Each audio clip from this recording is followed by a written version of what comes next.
కాంగ్రెస్ ప్రభుత్వం ప్రవేశపెట్టినటువంటి బడ్జెట్ని చూస్తే కనుక, అలాగే వారి ప్రభుత్వ పనితీరు చూస్తే కనుక వారి మాటలేమో కోటలు దాటుతూ ఉన్నాయి, పనులేమో గడప దాటటువంటి పరిస్థితి ఈ రోజున తెలంగాణ రాష్ట్రంలో ఏర్పడింది. 6 గ్యారంటీలు 420 హామీలు అంటూ కాంగ్రెస్ పార్టీ అధికారంలోకి వచ్చింది. ఈ 6 గ్యారంటీలలో ఒక్కొక్క గ్యారంటీకి సబ్ గ్యారంటీలుగా మరి 3 గ్యారంటీలు వారు చెప్పడం జరిగింది. ఈ సబ్ గ్యారంటీలే ఈ రోజున అమలు కానటువంటి పరిస్థితి ఈ రోజున రాష్ట్రంలో ఉంది. ఇక ఈ 6 గ్యారంటీలు ఎప్పుడు అమలు అవుతాయో ఆ దేవునికే తెలియాలని ఈ సందర్భంగా మేము తెలియజేసుకుంటాం. ముఖ్యంగా నిరుద్యోగ యువతకు ప్రతి సంవత్సరం జాబ్ క్యాలెండర్ ఏర్పాటు చేస్తాం. ప్రతి సంవత్సరం 2 లక్షల ఉద్యోగాలు కేటాయిస్తామని గతంలో ఎన్నికల ప్రచారంలో మరి రేవంత్ రెడ్డి గారు చెప్పడం జరిగింది.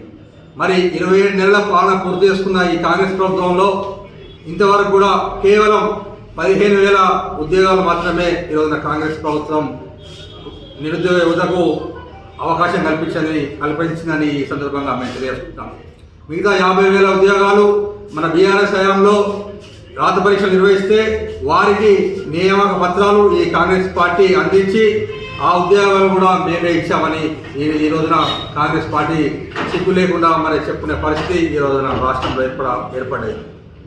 అంతేకాకుండా ఇందిరమ్మ ఇల్లు అంటూ వారు చెప్పారు. ప్రతి అర్హులైన పేదవానికి ఇందిరమ్మ ఇల్లు ఏర్పాటు చేస్తామని కాంగ్రెస్ ప్రభుత్వం చెప్పింది.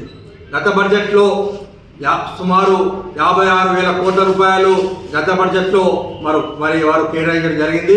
అందులో కేవలం 35,000 కోట్లు మాత్రమే ఈ ఇందిరమ్మ ఇళ్లకు వారు నిధులు మంజూరు చేయడం జరిగింది.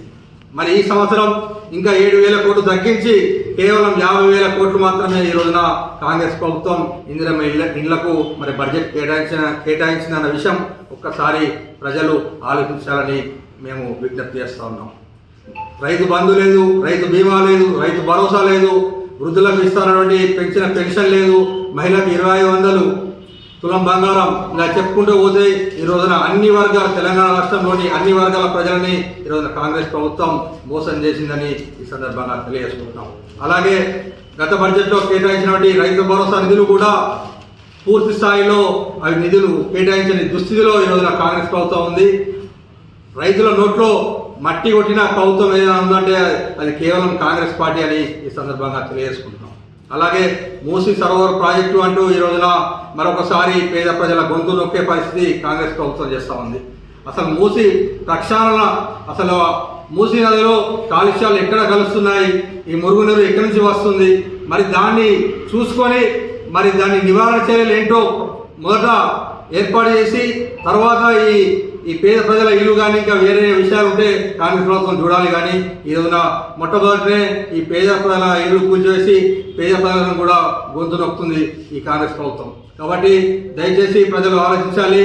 ఈ రోజున కాంగ్రెస్ పార్టీ నమ్మి ఓటు వేసిన పాపానికి ఈ రోజున తెలంగాణ రాష్ట్రంలోని అన్ని వర్గాల ప్రజలను ఈ రోజున కాంగ్రెస్ ప్రభుత్వం మోసం చేస్తున్న విషయాన్ని ప్రజలు గమనించాలని ఈ సందర్భంగా మేము తెలియజేసుకుంటున్నాం.